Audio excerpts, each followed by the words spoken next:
ஜெபிப்போம். எங்கள் அன்பின் பரம தகப்பனே, துதிக்கிறோம், சோத்திருக்கிறோம். உலகம் உண்டாவதற்கு முன்னதாகவே நீர்கள் மேல் வைத்த அன்புக்கு நன்றி. அந்த அன்பினாலே முதுகுமாரனாக இயேசு எங்களுக்கு அந்த பூமியில் இரட்சகராக தந்தலினபடினால நன்றி.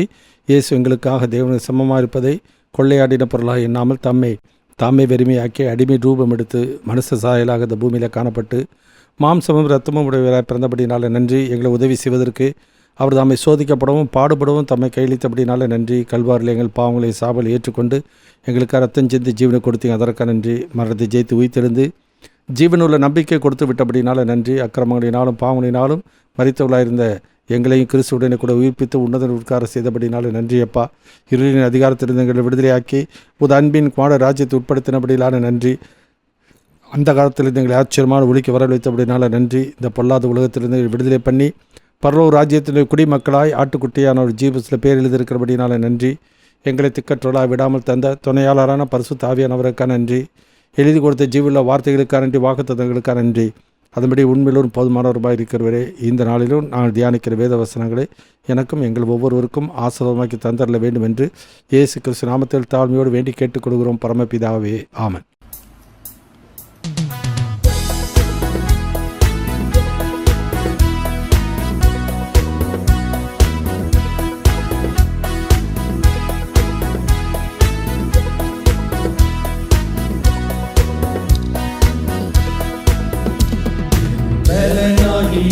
கர்த்தாவே, உம்மை நான் நேசிக்கிறேன். என் பலனாகிய கர்த்தாவே, உம்மை நான் நேசிக்கிறேன். எந்த நெருக்கத்திலே என் சத்தமதை, எந்த நெருக்கத்திலே என் சத்தமதை நீர் கேட்டு பதிலளித்தீர். பலனாகிய கர்த்தாவே, உம்மை நான் நேசிக்கிறேன். என் கண்மலையும் என் கோட்டையும் என் இரட்சகரும் என் தேவனும் நீர். என் கண்மலையும் என் கோட்டையும் என் இரட்சகரும் என் தேவனும் நீர். நான் நம்பிடும் என் துருகமே, என் இரட்சண்ய கொம்பும் நீரே. நான் நம்பிடும் என் துருகமே, என் இரட்சண்ய கொம்பும் நீரே. என் பலனாகிய கர்த்தாவே, உம்மை நான் நேசிக்கிறேன். என் பலனாகிய கர்த்தாவே, உம்மை நான் நேசிக்கிறேன். ரட்சிப்பின் கேடகம் எனக்கு தந்தி, நிதி என்னும் சால்வையை உடுத்துவித்தி. ரட்சிப்பின் கேடகம் எனக்கு தந்தி, நிதி என்னும் சால்வையை உடுத்துவித்தி. கர்த்தர் பலத்தால் மதிலை தாண்டிடுவேன், அவர் வலக்கரம் என்னை தாங்கிடுமே. கர்த்தர் பலத்தால் மதிலை தாண்டிடுவேன், அவர் வலக்கரம் என்னை தாங்கிடுமே. என் பலனாகிய கர்த்தாவே, உம்மை நான் நேசிக்கிறேன். என் பலனாகிய கர்த்தாவே, உம்மை நான் நேசிக்கிறேன். கர்த்தருடைய பரிசுத்தமுள்ள நாமம் மையப்படுவதாக. இந்த நாளில் நம்முடைய தியானத்திற்கென்று ரோமருக்கு எழுதின நிருபம் 8ஆம் அதிகாரம் 6வது வசனத்திலிருந்து 9வது வசனம் வரைக்கும் வாசித்து நாம் தியானிப்போம். Roman chapter 8 verse 6-9. மாம்ச சிந்தை மரணம், ஆவியின் சிந்தையோ ஜீவனும் சமாதானமுமாம். எப்படி என்றால், மாம்ச சிந்தை தேவனுக்கு விரோதமான பகை. அது தேவனுடைய நியாயப்பிரமாணத்துக்கு கீழ்ப்படியாமலும் கீழ்ப்படியக்கூடாமலும் இருக்கிறது. மாம்சத்துக்குட்பட்டவர்கள் தேவனுக்கு பிரியமாயிருக்க மாட்டார்கள். தேவனுடைய ஆவி உங்களில் வாசமாயிருந்தால் நீங்கள் மாம்சத்திற்குட்பட்டவர்களாயிராமல் ஆவிக்குட்பட்டவர்களாய் இருப்பீர்கள். கிறிஸ்துவின் ஆவி இல்லாதவன் அவருடையவன் அல்ல. கர்த்தருக்கு மகிமை உண்டாகட்டும். கடந்த நாட்களெல்லாம் நாம் தொடர்ந்து பார்த்து கொண்டு வருகிறது, கர்த்தருக்கு பிரியமானது என்னதென்று நாம் சோதித்து அறிய வேண்டியது அவசியம். எபேசியர் 5:10 அப்படி வாசிக்கிறோம். நம்முடைய வாழ்க்கையானது ஆண்டவருக்கு பிரியமாக இருந்தால்தான் ஆண்டவருடைய வருகைக்கு நாம் ஆயத்தமுள்ளவர்களாக இருக்க முடியும். அதாவது நம்முடைய வாழ்க்கையிலே வரங்கள் செயல்பட்டாலும் பக்தியாய் வாழ்ந்தாலும் தேவனுடைய சித்தத்தின்படி செய்கிறவனே பரலோக ராஜ்யத்தில் பிரவேசிப்பான். அதனாலே நம்முடைய செயல்கள், சிந்தைகள், சொல் எல்லாமே ஆண்டவருக்கு ஏற்புடையதாக இருக்க வேண்டியது அவசியம். இங்கே பவுலோட பக்தன் நியாயப்பிரமாணத்தின்படி வாழ்ந்த நிலையையும் ஆவிக்குரிய வாழ்க்கையில் வருகின்ற நிலையை குறித்து இங்கே அவர் ஒப்பிட்டு சொல்கிறதை நான் பார்க்கிறோம்.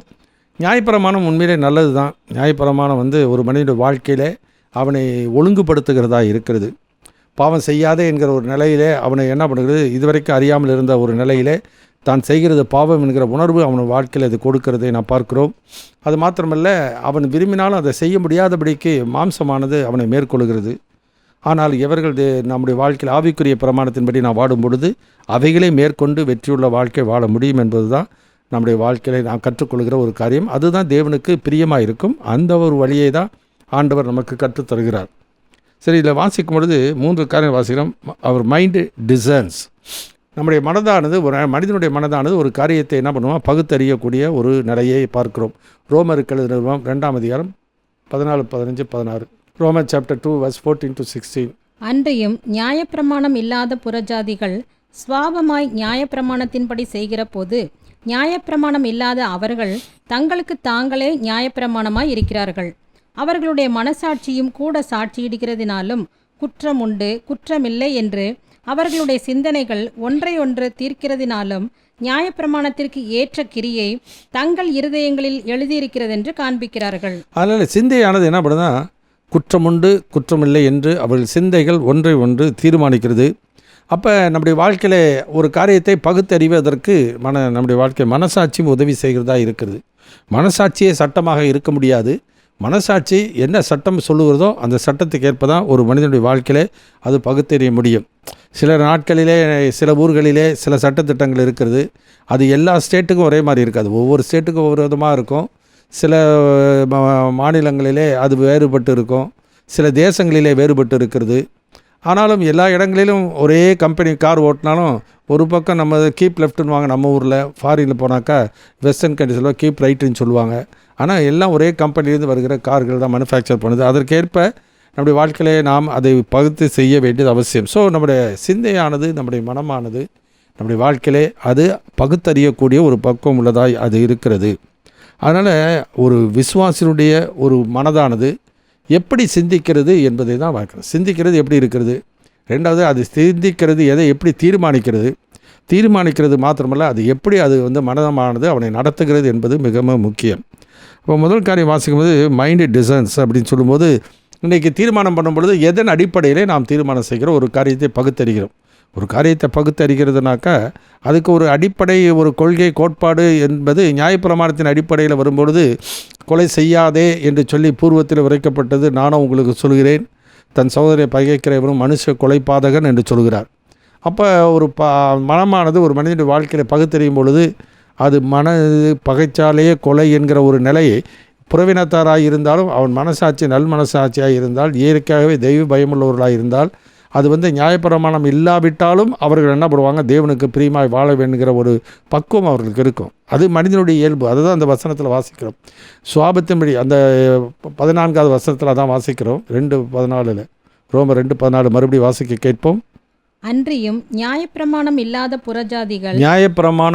புறஜாதிகள் சுவாபமாய் நியாயப்பிரமாணத்தின்படி செய்கிற பொழுது நியாயப்பிரமாணம் இல்லாத அவர்கள் தங்களுக்கு தாங்களே நியாயப்பிரமாணமாய் இருக்கிறார்கள். பார்த்தீங்களா, தங்களுக்கு தாங்களே நியாயப்பிரமாணம், இதை செய்யலாம், இதை செய்யக்கூடாது என்று அவருடைய மனதே என்ன பண்ணுது, ஒரு காரியத்தை பகுத்தறியக்கூடிய அறிவு அவர்களுக்கு இருக்கிறது.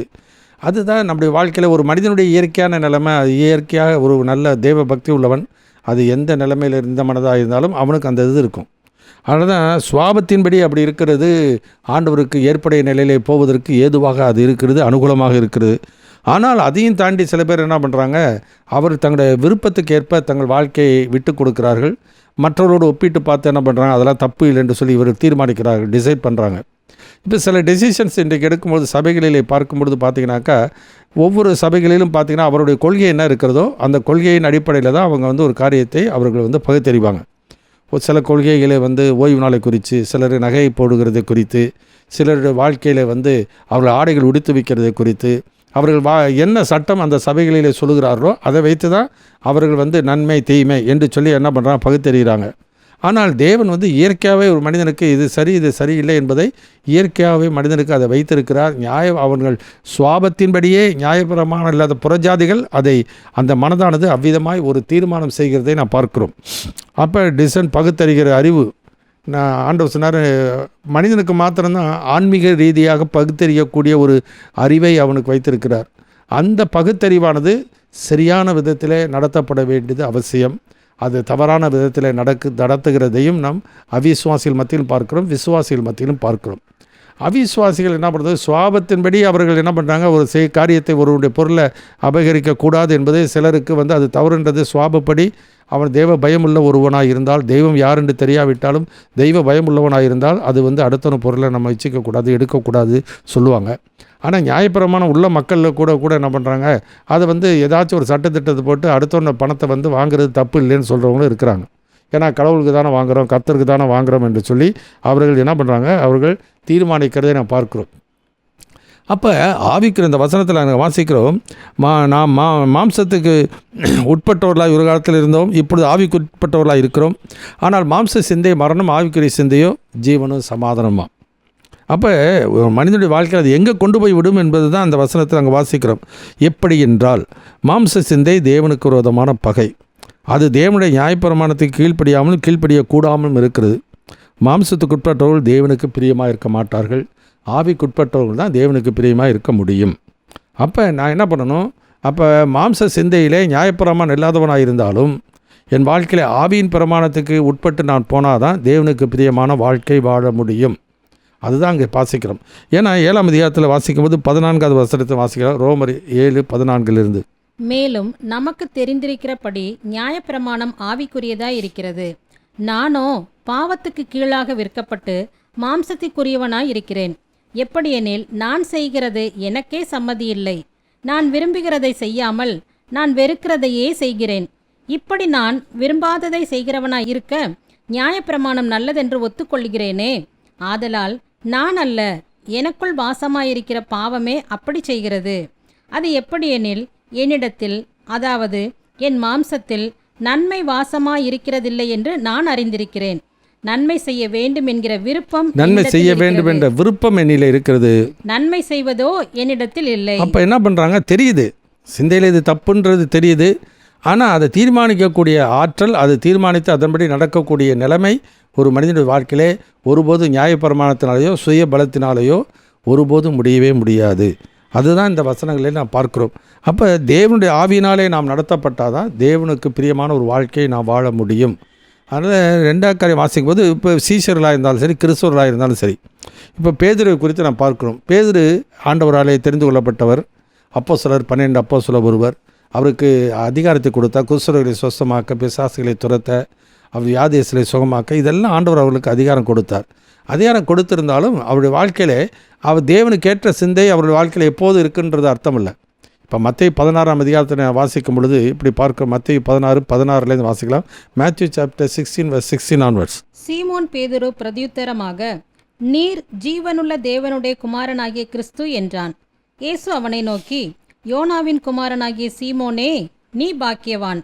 மாம்சமும் இரத்தமும் இதை உனக்கு வெளிப்படுத்தவில்லை, பரலோகத்தில் இருக்கிற என் பிதா இதை உனக்கு வெளிப்படுத்தினார். அதே 16:22 வசனத்தை வாசிப்போம்.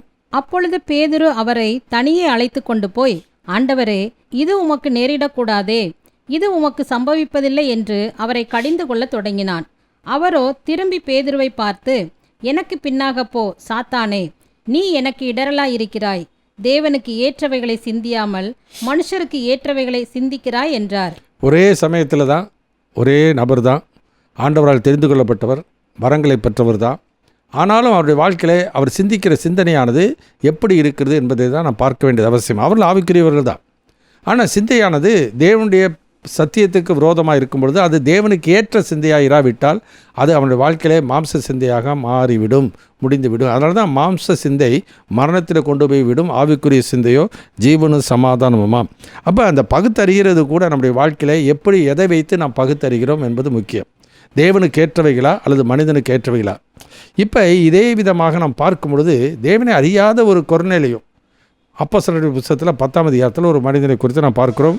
அவன் யூதன் அல்ல, அவன் ரோம குடிமகன், ரோம குடிமகனாக இருந்தாலும் அவனுக்கு நியாயப்பிரமாணத்தை பற்றி தெரியாது. ஆனாலும் அவனை குறித்து சொல்லப்படுகிற சாட்சி என்ன?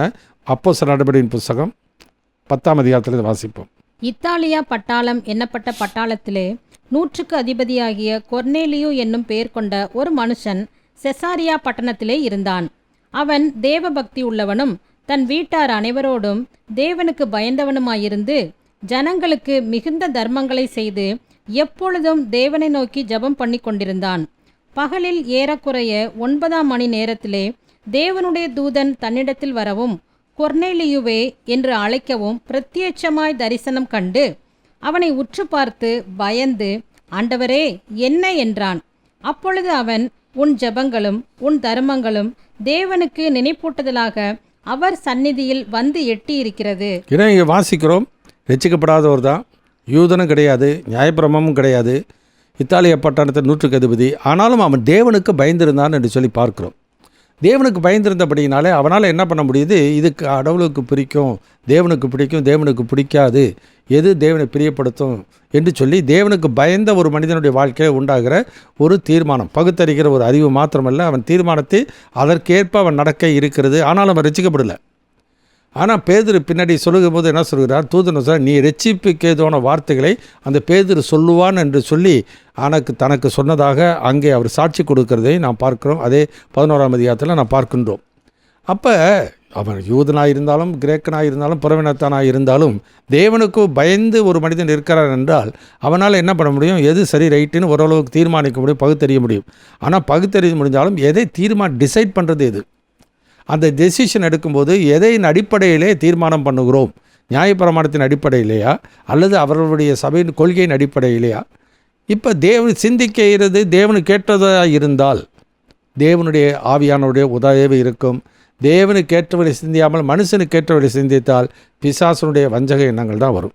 அதான் பேதுரு வாழ்க்கையில் மத்தேயு 16ஆம் அதிகாரத்தில் முதலாவது பார்த்தபொழுது அவர் தேவனுக்கு ஏற்றவரை சிந்தித்த பொழுது, நீர் ஜீவனுடைய தேவனுடைய குமாரனாய் கிறிஸ்து என்று சொன்ன பொழுது, மாம்சமும் இரத்தமும் இதை உனக்கு வெளிப்படுத்தவில்லை, பரலோகத்திற்கு பிதா இதை உனக்கு வெளிப்படுத்தினார், நீ பாக்கியவான் என்று சொல்கிறார். அதே பேதுரு கொஞ்ச நேரங்களில் பார்க்கும் பொழுது 22வது வசனத்தில் தான் பாடுபட்டு மரித்து புறஜாதியில் கையில் ஒப்புடுக்கப்பட போகிறேன் அப்படி சொன்ன உடனே, இது உமக்கு சம்பவிப்பதில்லை, இது உமக்கு நேரிடக்கூடாது என்று சொல்லி அவர் கடிந்து கொள்ள தொடங்கினார் என்று சொல்லி நான் பார்க்கிறோம். அப்போ எனக்கு பின்னாக சாத்தானே, நீ எனக்கு இடரலாக இருக்கிறாய், தேவனுக்கு ஏற்றவில்லை சிந்தியாமல் மனுஷனுக்கு ஏற்றவில்லை சிந்திக்கிறாய். அப்போ ஒரு அப்போஸ்தலன் தான். அப்போ அவர் எப்படி பகுத்தறிகிறார் ஒரு காரியத்தை? அவர் மாம்ச பிரகாரமாக சிந்திக்க ஆரம்பிச்சிட்டார். முதல்ல ஆவிக்குரிய ரீதியாக ஒவ்வொருத்தரும் ஒன்று சொல்கிறாங்க. தீர்க்கதரிசிகள் ஒருவர், யோவான் ஸ்நானகன் மறுபடியும் வந்துட்டார் என்று சொல்லி ஒவ்வொருத்தரும் ஒவ்வொரு எண்ணங்கள் சொல்லுகிறாங்க. இவர் அதை விட இதை விட இன்னும் உன்னதமாக இருக்கும்னு நினச்சி அவர் தன் எண்ணங்களை உயர்த்தினதுபடினாலே தேவனுடைய வெளிப்பாடு வந்துச்சு. அதே பேதுரு மாம்சத்துக்கேற்ற சிந்தை, நாங்கள்லாம் இருக்கும்போது உங்கள் மேலே யார் கை போடுவா, எங்களை மிஞ்சி அது நடந்துருமா என்று சொல்லி தேவனுக்கு ஏற்றவரை சிந்தியாமல் மனுஷனுக்கு ஏற்றவரை சிந்தித்தபடினாலே பிசாசனுடைய அது ஊடுருவல் அங்கு வந்துவிட்டது. அதனால தான் அவனவன் தன் சுய இச்சைகளினால் இழுக்கப்பட்டு சிக்குண்டு சோதிக்கப்படுகிறான். பின்பு இச்சையானது கர்ப்பம் தரித்து பாவத்தை பிறப்பிக்கும், பாவம் பூர்ணமாகும் பொழுது மரணத்தை பிறப்பிக்கும் என்று சொல்லி நான் பார்க்கிறோம். அப்போ பேதுரு இந்த வார்த்தையை இந்த மாதிரி சொன்னதுனால தான் ஆண்டவர் திரும்பி பார்த்து, எனக்கு பின்னாக சாத்தானே, நீ எனக்கு இடரலாக இருக்கிறாய், தேவனுக்கு ஏற்றவரை சிந்தியாமல் மனுஷனுக்கு ஏற்றவரை சிந்திக்கிறாய். இப்போ தேவனுக்கேற்ற சிந்தித்ததுலேயே இன்றைக்கி சபைகளில் பார்த்திங்கன்னா ஒவ்வொரு சபையோட கொள்கையின் அடிப்படையில் தான் அவங்க சிந்திக்கிறாங்க. எந்த ஒரு காரியமாக இருந்தாலும், எந்த ஒரு கொள்கையாக இருந்தாலும் அவரவர்கள் தங்களுக்குன்னு ஒரு கொள்கை வச்சுக்கிறாங்க, அதற்கு ஒரு வசனத்தை எடுத்துக்கிறாங்க. இது தேவனுடைய வேத வசனத்தில் இது இருக்குது, ஆயினாலே நாங்கள் சிந்திக்கிறது நாங்கள் செய்யறதும் தேவனுக்கு ஏற்றது என்று சொல்லி அவர்கள் தீர்மானம் பண்ணுகிறார்கள். Not only they design but they decided. அதை மற்றவர்கள் செய்யாத பொழுது என்ன பண்ணுறாங்க? அவர்கள் குற்றவாளிகளாக அவர்களை அற்பமாக எண்ணுகிறதை நான் பார்க்கிறோம். நிறைய வசனங்களை பார்க்க முடியும் வேதத்தின் நாட்களிலே. அந்த கலாத்திய சபையில் விருத்தசனம் பண்ணாமல் அவங்க விசுவாசி ரசிக்கப்பட்டுட்டாங்க, ஆவியில் ஆரம்பித்தாங்க. ஆனால் பின்னாடி என்னாச்சு? மாம்சத்தில் முடிக்க போகிறது என்ன? புத்தி இல்லாத கலாத்தியரே. ஏன்னாக்கா யூத பின்னணிந்து வந்த மக்கள் என்ன பண்ணுறாங்க? அவர்களை விருத்தசேதனம் பண்ணிக்கொள்ளும்படி கட்டாயப்படுத்துகிறாரு. ஏன்னா ஆபிரகாமை தேவன் தெரிந்து கொண்டார், ஆபிரகாமை தேவன் ஆசீர்வதித்தார். ஏன்னா நீ விருத்தசேதனம் பண்ணால் தான் கர்த்தர் ஆசீர்வாதம் உனக்கு வரும்னு சொல்லி சொன்ன உடனே என்ன பண்ணிட்டாங்க? ஆவிக்குரிய ரீதியாக நடத்தப்பட்ட அந்த மக்கள் என்ன பண்ணிட்டாங்க? மாம்சத்துக்கு ஏற்றபடி சிந்தித்து அவர்கள் உலக பிரகாரமாக புத்தியீனமாக நடக்க ஆரம்பித்து விட்டார்கள். அதே மாதிரி தான் இந்த நாட்களில் சபைகளிலே பாவிகளை ரட்சிக்க கிறிஸ்து இயேசு உலகத்துக்கு வந்தார். எனவே சிலுவையிலே பாடுபட்டு மரித்தது மனுக்குலத்தை மீட்பதற்காக, ரட்சிப்பதற்காக. ஆனால் என்ன பண்ணுறாங்க, இந்த நாட்களிலே ஒரு வசனம் இருக்குது, அவருடைய தழும்பலினாலே குணமானீர்கள் என்று சொல்லி 1 பேதுரு 2:24 வாசிக்கிறோம். இந்த வசனத்தை மட்டும் எடுத்துக்கொள்கிறாங்க. கொடுத்துக்கிட்டு என்ன பண்ணுறாங்க, அவர்கள் ஃபுல்லாக பகுத்தறியல. ஏன்னா அந்த வசனம் முழுவதுமாக என்ன சொல்கிறது, நாம் பாவத்துக்கு செத்து நீதிக்கு பிழைத்திருக்கும்படிக்கு அவத்தாமே தம்முடைய சரீரங்களை நம்முடைய பாவங்களை சுமந்தார், அவருடைய தழும்புகளினாலே குணமானீர்கள் என்று சொல்லி இருக்கிறது. அப்போ பகுத்தறியும் பொழுது அந்த வசனத்துக்கு உட்பட்டு தான் ஒரு காரியத்தை பகுத்தறிய வேண்டுமே ஒழிய, மத்திய 8ஆம் அதிகாரத்தில் 17ஆவது வசனத்தில் நம்ம நோய்களெல்லாம் சுமந்தா துக்கங்களை சுமந்தான்னு இருக்கின்றதுக்காக அங்கே இருக்கிறத எடுத்துகிட்டு இந்த பக்கம் வந்து ஒரு காரியத்தை பகுத்தறியவும் கூடாது. அது தீர்மானம் பண்ணுகிறது தவறான ஒரு காரியம். அதற்காக இயேசு சிலுவையில் பாடுபட்டு மறிக்க வேண்டிய அவசியம் இல்லை. ஏன்னா இயேசு உயிரோட நாட்களிலே எவ்வளோ அற்புதங்களை செய்தார். அது மாத்திரம் பழைய ஏற்பாட்டை தீர்க்கதரிசனத்தை கொண்டு ஆண்டவர் அற்புதம் செய்திருக்கிறார், மோசையை கொண்டு அற்புதங்களை செய்திருக்கிறார். இதற்காக இயேசு பாடுபட்டு மறிக்கலையே. அதில் வசனத்தில் என்ன சொல்லியிருக்கிறது, பாவத்துக்கு செத்து நீதிக்கு பிழைத்திருக்கும்படிக்கு. சரி, பேதுருடைய அந்த வார்த்தை எழுதுவதற்கு காரணம் என்ன? ஆண்டவர் எப்போதுமே ஒரு ஊழியரை எடுத்து பயன்படுத்தும்போது தெரிந்து கொண்ட ஊழியர்களை பயன்படுத்தும்போது, நான் சொல்வது தெரிந்து கொண்டு அல்லது அழைக்கப்பட்ட ஊழியர்களை ஆண்டவர் எடுத்து பயன்படுத்தும் பொழுது அவருடைய பின்னணி எப்படியோ அதற்கு ஏற்ப தான் அவருடைய ஆவியாருடைய நடத்துதலும் அதற்கு ஏற்ப அவர்களை நடத்தி கொண்டு போவார். லூக்கா 22ஆம் அதிகாரத்தில் ஆண்டவர் சொல்கிறார், உங்களில் எல்லாம் காட்டி கொடுப்பா அப்படின்னு சொல்லும்போது பேதுரு சொல்கிறார், யார் மறுதளித்தாலும் நாங்கள் மறுதளிக்கவே மாட்டோம் அப்படின்னு சொல்லும்போது இயேசு சொல்கிறார், சேவல் 2 தடவை கூறுறதுக்கு முன்னாடி நீ என்னை 3 தடவை மறுதளிப்பா என்று சொன்னோன்னே அவர் ரொம்ப வருத்தமாச்சு. என்னை பார்த்து இப்படி சொல்லிட்டாரு. அந்த மாதிரி எப்படி இந்த மாதிரி நினச்சார் செஞ்சார். அதே மாதிரி தான் நடந்தது. பேதுருடைய வாழ்க்கையில் அப்படி தான் நடந்தது. அப்போ ஆண்டவர் அவர்கிட்டத்தில் சொல்லுகிற ஒரு வார்த்தை என்னென்னா, நீ குணப்பட்ட பின் உன் சகோதரரை ஸ்திரப்படுத்து. அப்போ குணப்பட்ட பின்னா நான் வியாதியில் இருக்காரா? வியாதியில் இருந்தால் இயேசு அப்பயே சுகமாக்கியிருப்பார். அவர் சொல்லுகிற காரியம் என்னென்னா, ஆவிக்குரிய ரீதியாக நீ உன் வாழ்க்கையிலே குணப்பட வேண்டி இருக்கிறது. அதனால தான் அந்த காலத்துலலாம் பாட்டு பாடுவாங்க, குணப்படு பாவின்னு சொல்லி பாடுவாங்க. அப்போ இவர் அந்த வார்த்தையை தான் பேதுரு என்ன பண்ணுகிறார், அப்போஸ்தலர் புத்தகத்தில் 3:19-20 ஆனபடியினாலே கர்த்தருடைய சன்னிதானத்திலிருந்து இளைப்பாறுதலின் காலங்கள் வரும்படிக்கும் முன்னே குறிக்கப்பட்ட இயேசு கிறிஸ்துவை அவர் உங்களிடத்தில் அனுப்பும்படிக்கும் உங்கள் பாவங்கள் நிவிர்த்தி செய்யப்படும் பொருட்டு நீங்கள் மனந்திரும்பி குணப்படுங்கள். நீங்கள் மனந்திரும்பி குணப்படுங்கள் அப்படி சொல்கிறார். அப்போ அவர் உபயோகப்படுத்துகிற ஒரு வார்த்தைன்னா மனந்திரும்பி குணப்படுங்கள். நல்லா தெரியும் நமக்கு. அதே அதிகாரத்தில் ஆண்டவர் 2ஆம் அதிகாரத்தில் பேதுரு அற்புதம் செய்கிறதை பார்க்கிறோம். சப்பானியாய் தான் கற்பத்திலிருந்து சப்பானியை வந்தோடனே சுகமாக்குனாங்க. வெள்ளியும் பொண்ணும் இல்லை, நசனா இயேசு நாமத்தில் எழுந்து நட என்று சொல்ல உடனே நடக்கிறதை நான் பார்க்குறோம். அப்போ அந்த அற்புதத்தை செய்த அந்த பேதுரு என்ன பண்ணுகிறார், இங்கே வந்து பார்க்கும்பொழுது மனம் திரும்பி குணப்படுங்கள்னாக்கா அவர் சரீர பிரகாரமாக காரியத்தை அல்ல, ஆவிக்குரிய ரீதியாக அந்த வார்த்தையை சொல்லுகிறார். அதே விதமாக தான் 1 பேதுரு 2ஆம் அதிகாரத்தில் அவர் உபயோகப்படுத்தும் பொழுது அவருடைய தழும்புகளினாலே குணமானீர்கள். எதற்காக? பாவத்துக்கு செத்து நீதிக்கு பிழைத்திருக்கும்படிக்கு. இன்றைக்கு சபைகளிலே இதை எப்படி சிந்திக்கிறாங்க? இன்றைக்கி இது மாம்ச சிந்தையா ஆவிக்குரிய சிந்தையா யோசித்து பார்க்கணும். நம்முடைய வாழ்க்கையில் ஹவு வி டிசைன் இட், எப்படி நாம் அதை பகுத்தறிகிறோம்? ஏதோ ஒரு வார்த்தை மட்டும் எடுத்துகிட்டு பகுத்தறிகிறோமா, அல்லது பகுதி முழுவதும் தெரிந்து கொண்டு நாம் பகுத்தறிகிறோமா, அல்லது முழு வேதத்துக்கு ஒப்பிட்டு நாம் பகுத்தறிகிறோமா? அது ரொம்ப முக்கியம். ஒருவன் போதித்தால் தேவனுடைய வாக்கியங்களின்படி போதிக்க கடவன் என்று சொல்லி 1 பேதுருவில் நான் வாசிக்கிறோம். எனவே டிசைட் பண்ண நம்முடைய வாழ்க்கையில் டிசைன்மெண்ட் ரொம்ப முக்கியம். எப்படி வாழ்க்கையில் ஆவிக்குரிய சிந்தை மாம்ச சிந்தை, ஆவிக்குரிய சிந்தையோ ஜீவனும் சமாதானமாம், மாம்ச சிந்தையோ மரணம். அது எங்கே கொண்டு போய் விடும்? அதை சிந்தித்து பார்க்க வேண்டியது அவசியம். எனவே இட் ஷுட் பி ஸ்கிரிப்சரல். அது வேதத்துக்கு ஒத்து வரணுமே ஒழிய ஸ்பிரிச்சுவலாக இருக்கிறது எல்லாமே ஆவிக்குரிய சிந்தை என்று சொல்லி நம்முடைய வாழ்க்கையில் ஒருபோதும் எண்ணிவிடக்கூடாது. அவருடைய நியாயங்களின் அடிப்படையில் தான் நாம் சிந்திக்க வேண்டியது அவசியம். அதனால் நம்முடைய வாழ்க்கையிலே டிசைன்மெண்ட் இஸ் வெரி வெரி இம்பார்ட்டன்ட். பகுத்தறிகிற அறிவு நமக்கு அவசியம். பரிசுத்தரின் அறிவு என்று சொல்கிறோம். ஜனங்கள் அறிவில்லாமையினால் சங்கரமாகிறார்கள், அவர்கள் அறிவை வெறுத்தார்கள். உலக ஞானத்தை வைத்துக்கொண்டு தேவ காரியத்தை நாம் ஒருபோதும் தீர்மானம் பண்ணக்கூடாது. அப்படி போகும்பொழுது தவறாக முடிந்துவிடும். அதனால தான் பிலிப்பு நிருபத்திலே பவுல் எழுதுகிறார், அவர்கள் கிறிஸ்துவின் சிலுவைக்கு பகைஞர் என்று உங்களுக்கு அநேகத்தானே சொன்னேன், இப்பொழுதும் கண்ணீரோடு கூட சொல்கிறேன். அவருடைய முடிவு அழிவு, அவர் தேவன் வயிறு, அவருடைய மகிமை, அவருடைய லட்சையே. அவர்கள் பூமிக்கு அடுத்தவைகளை சிந்திக்கிறார்கள். அப்போ சிந்தை பார்த்தீங்களா? அப்போ எதை சிந்திக்குது? பூமிக்கு அடுத்ததை. ஆனால் அதே கொலோசியர் 3ஆம் அதிகாரத்தில் பவுல் சொல்கிறார், கிறிஸ்துவோடு எழுந்தது உண்டானால் கிறிஸ்து தேவனுடைய வலது பாரசத்து இடத்தில் வீற்றிருக்கிற இடத்தில் உள்ள மேலானவளை தேடுங்கள், பூமிக்குரியவளை அல்ல மேலானவளை நாடுங்கள், ஏனெனில் நீங்கள் மரித்தீர்கள், உங்கள் ஜீவன் கிறிஸ்துவுடனே கூட தேவனுக்குள் மறைந்திருக்கிறது என்று சொல்கிறார்.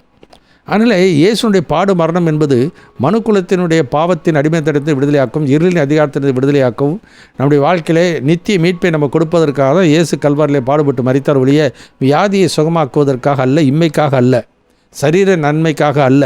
இதை நம்முடைய வாழ்க்கையிலே தெரிந்து கொள்ள வேண்டியது அவசியம். இதை முதலாவது பகுத்தறிந்து கொண்டு அடுத்தது தீர்மானம் பண்ணணும்.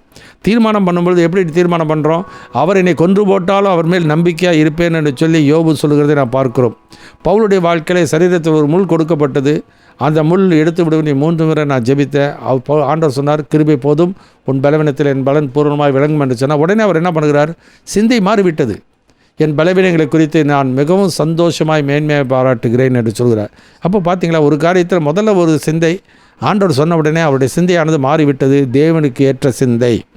இப்படி தான் நம்முடைய வாழ்க்கையிலே நாம் எதை சிந்திக்கிறோம், எதன் அடிப்படையில் சிந்திக்கிறோம், எதன் அடிப்படையிலே அந்த சிந்தையானது தீர்மானம் பண்ணுகிறது என்பது மிக மிக முக்கியம். அப்போ எது தேவனை பிரியப்படுத்தும்?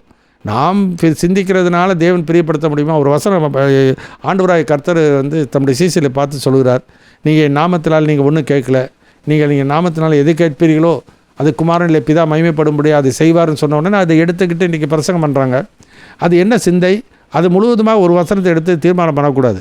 1 யோவான் 5ஆம் அதிகாரத்தில் வாசிக்கும்போது 14ஆம் வசனம் வாசிக்கிறோம், நாம் அவருடைய சித்தத்தின்படி எதை கேட்டாலும் அவர் நமக்கு செவி கொடுக்கிறார் என்பதை அவரை குறித்து நாம் கொண்டிருக்கிற ஒரு தைரியம்.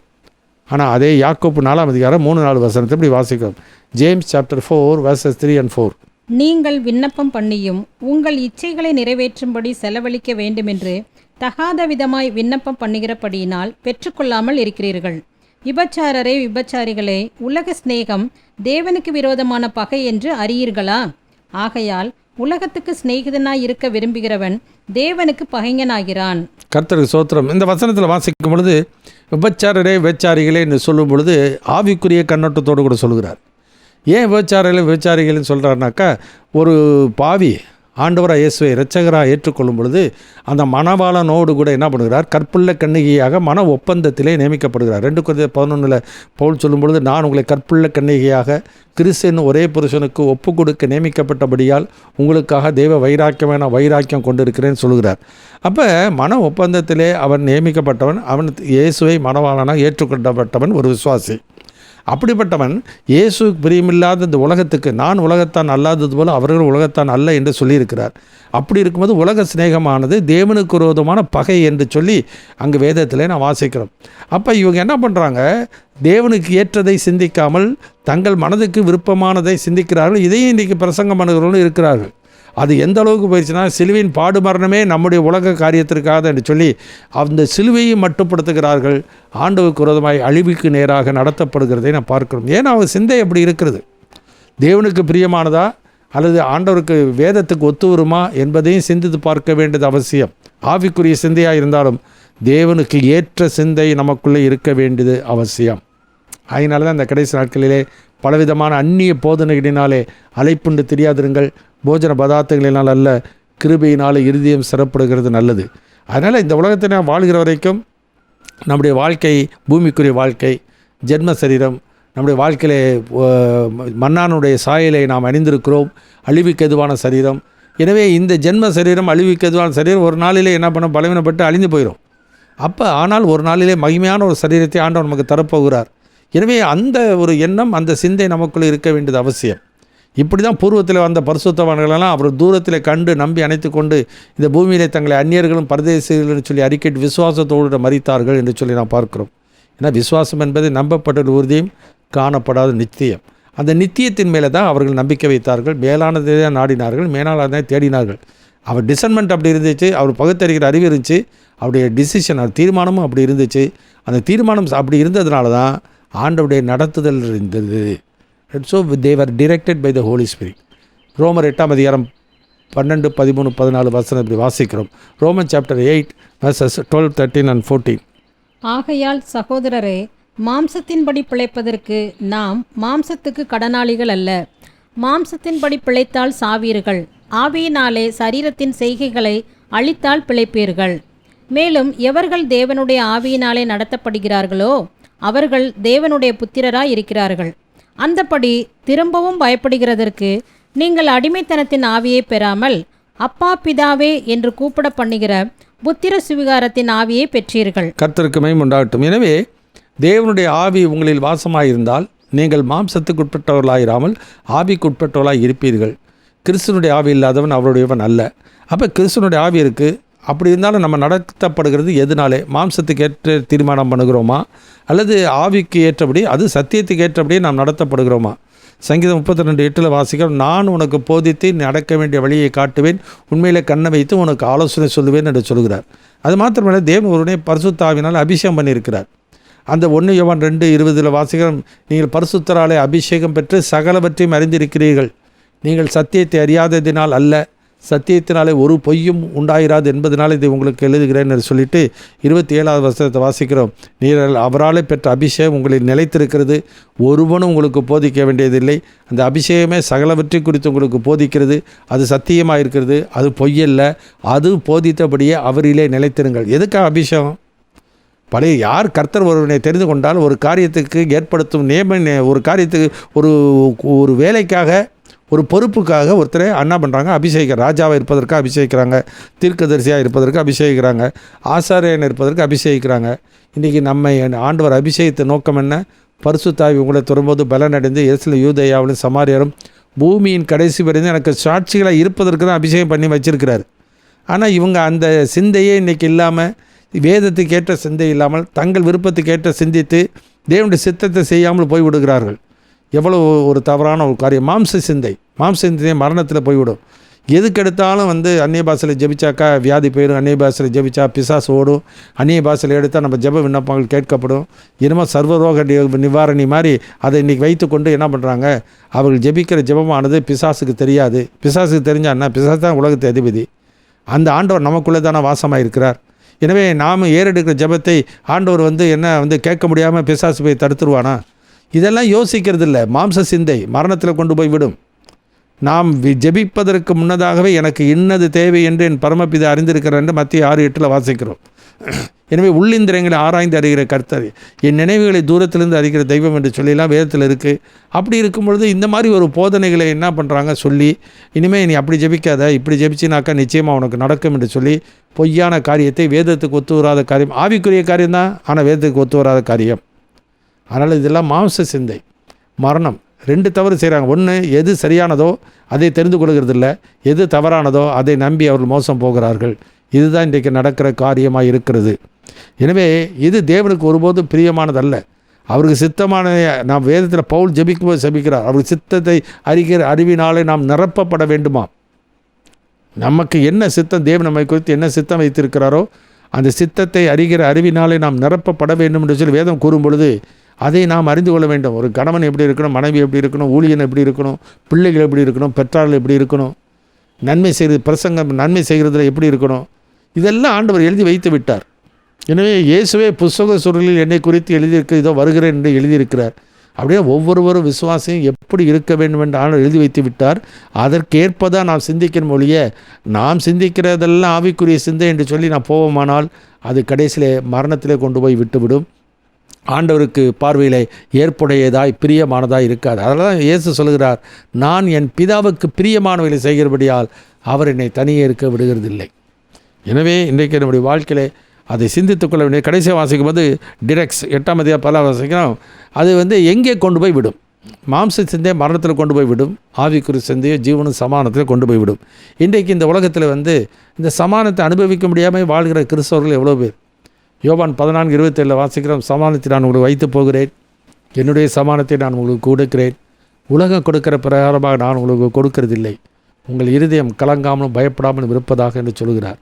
ப்ராப்ளம் பிரச்சனை வந்தோன்னே என்ன பண்ணுறாங்க? உடனே கலங்குறாங்க. ஐயோ என்ன பண்ணுறது தெரியலையே, எனக்கு ஏன் இந்த ப்ராப்ளம் வந்துச்சு, யார்கிட்டச்சும் போய் ஜெபிச்சுட்டாக்க உடனே விடுதலை கிடைக்கும் என்று சொல்லி தான் சிந்திக்கிறாங்களே ஒழிய, அது என் தவறினாலே வந்ததா, அல்லது ஆண்டவர் என்ன சொல்லியிருக்கிறார், அந்த சமானத்தை குறித்து என்ன ஆண்டவர் சொல்லியிருக்கிறார், அதை வாசிக்கிறது இல்லை, அதை விசுவாசிக்கிறது இல்லை, அதன்படி நடக்கிறதும் இல்லை. நம்முடைய சிந்தையானது எப்படி சிந்திக்கிறோம்? நீங்கள் ஒன்றுக்கும் கவலைப்படாமல் அப்படின்னு சொல்லி வசனம் சொல்லுது, எப்படிங்க சிந்திக்காமல் இருக்க முடியும்? ரைட், அங்கே வசனம் இருக்குது, ஒன்றுக்கும் பயப்படாமல் எல்லாவற்றையும் சோத்திரத்துக்கூட ஜபத்தினால் வேண்டியதுனால் தேவனுக்கு தெரியப்படுத்துங்கன்னு சொன்னார்னா, சொன்னதை அப்படியே கேட்டு அப்படியே செய்ய வேண்டியது அவசியம். அப்போ விசுவாசம் இருக்குன்னு அவசியம். ஏன்னா உங்கள் இருதயம் கலங்காது இருப்பதாக தேவனிடத்தில் விசுவாசமாக இருங்கள், என்னிடத்தில் விசுவாசமாக இருங்கள் என்று சொல்லிவிட்டார். அது மாத்திரமல்ல, யோவான் 16:33 சொல்லுகிறார், என்னிடத்தில் சமாதானம் உண்டாயிருக்கும் பொருட்டை இவையில் உங்களுக்கு சொன்னேன், உலகத்தில் உங்களுக்கு உபத்திரங்கள் உண்டு, ஆனால் திடன் கொள்ளுங்கள், உலகத்தை நான் ஜெயித்தேன். அப்போ ஆண்டவர் அப்படி சொல்லிட்டார் இல்லையா? அப்போ ஆண்டவர் சொன்னால் அதை செய்வாருங்கிற சிந்தை ஏன் இல்லை, அந்த நம்பிக்கை ஏன் இல்லை? அதை விட்டு ஐயோ எனக்கு இப்படி போனாக்கா எனக்கு வியாதி வந்துடும், வேதனை வந்துடும், மரணம் வந்துடும். மறிக்காமல் இந்த உலகத்தில் யாரும் இருக்க போகிறதில்ல. மரணம் என்பது மனிதனுக்கு நியமிக்கப்பட்டு இருக்கிறது. ஆனால் நாம் ஆண்டவருக்கு பிரியமாய் வாழ்வோமானால் ஆண்டவர் எவ்வளவு நாள் வைக்கணும்னு சித்தம் வைத்திருக்கிறாரோ அந்த நாள் வரைக்கும் ஆண்டவர் வைத்திருப்பார். ஏன்னா விசுவாசத்தை துவக்குகிறவர் அவர், முடிக்கிறவர் அவர்.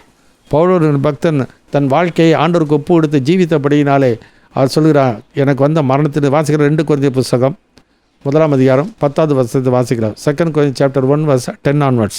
அப்படிப்பட்ட மரணத்தினின்றும் அவர் எங்களை தப்புவித்தார், இப்பொழுதும் தப்புவிக்கிறார், இன்னும் தப்புவிப்பார் என்று அவரை நம்பியிருக்கிறோம். இன்னமும் தப்புவிப்பார்னா மரணமே வராதுன்ற அர்த்தத்தில் அல்ல.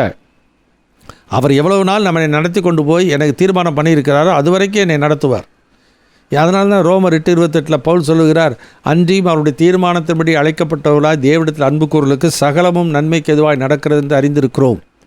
ஆகினாலே விசுவாசிகளாகிய நாம் இன்றைக்கு நம்முடைய வாழ்க்கையிலே சிந்திக்கிற பகுத்தறிகிறது எதன் அடிப்படையிலே நாம் பகுத்தறிகிறோம், எந்த அளவுகோலை வைத்து நாம் பகுத்தறிகிறோம்.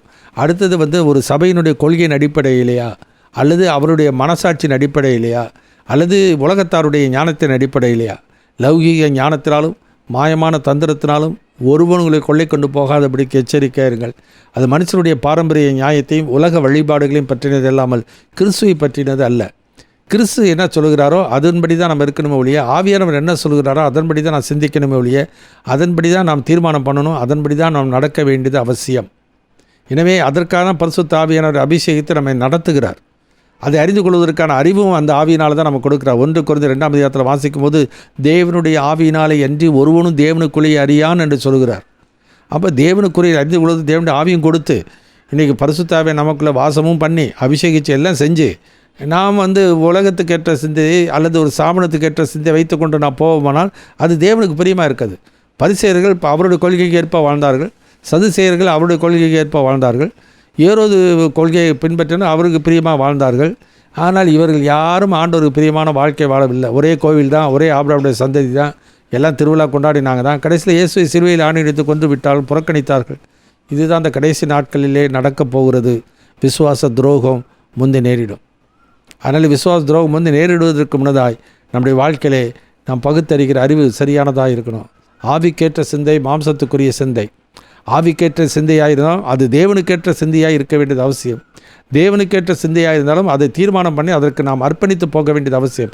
என் மனதின்படி அல்ல உம்முடைய சித்தத்தின்படி ஆக கிடவது என்று இயேசு ஒப்பு கொடுத்தது போல ஒப்பு கொடுத்து நாம் போக வேண்டியது அவசியம். அப்போ ஒப்பு கொடுத்து போகும்பொழுது தான் ஆவியானவர் நம்மை நடத்துவார். எவர்கள் தேவனுடைய ஆவியினாலே நடத்தப்படுகிறார்களோ அவர்கள் தேவனுடைய புத்திரராக இருக்கிறார்கள் சொல்லி வேதத்தில் நான் வாசிக்கிறோம். எனவே இந்த நாளிலும் நம்முடைய வாழ்க்கையிலே ஃப்ரீடம் ஆர் பாண்டேஜ், இன்றைக்கி நம்முடைய வாழ்க்கையிலே சுயாதீனமா அல்லது அடிமைத்தனமா? நமக்கு எந்த சபையில் இருந்தாலும் ஒரு உண்மையிலே ரட்சிக்கப்பட்டிருந்தால் அவரை கிரயம் கொடுத்து வாங்கினது ஆண்டவராகிய கர்த்தர்.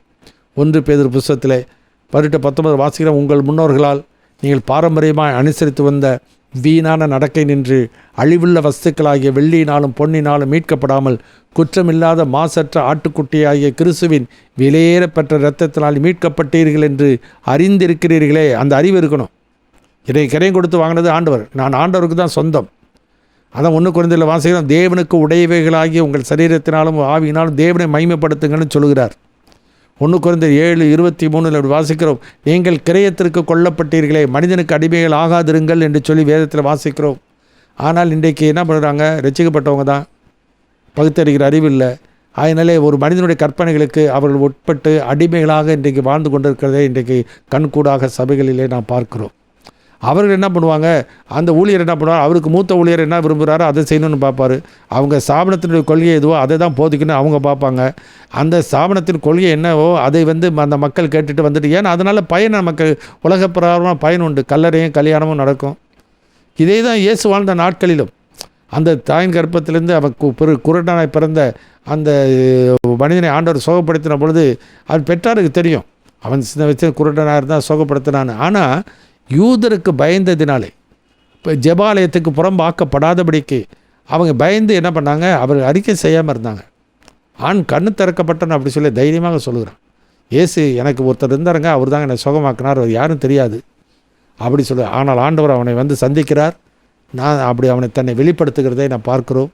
எனவே இன்றைக்கு நம்முடைய வாழ்க்கையிலே கண் குருடாக இருந்து திறக்கப்பட்டவன் அவருக்கு சாட்சியாக இருக்கிறான், தைரியமாக சொல்கிறான்.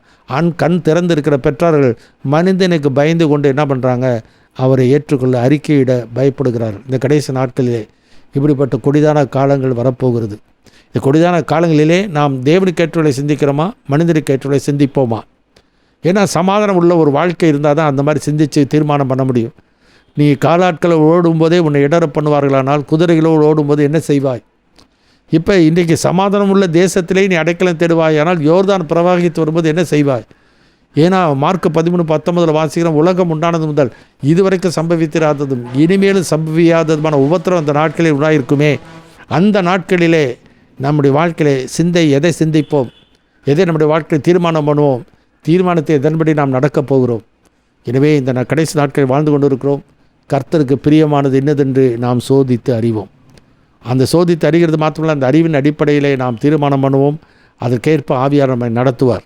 எனவே என் பொறுமையை குறித்து சொல்லிய வசனத்தை நீ காத்து கொண்டபடினாலே பூமியில் குடியிருக்கிற அனைவரையும் சோதிக்கும்படிக்கு பூச்சக்கரத்தின் மேல் எங்கு வரப்போகிற சோதனை காலத்துக்கு தப்பும்படி நானும் உன்னை காப்பேன் என்று சொன்ன அந்த வார்த்தைக்காக கர்த்தருக்கு ஸ்தோத்திரம். எனவே இன்றைக்கு 3வது காரியம் நான் பார்க்கும்போது வசனம் வாசிக்கும்போது, தேவனுக்கு பிரியமானது எது?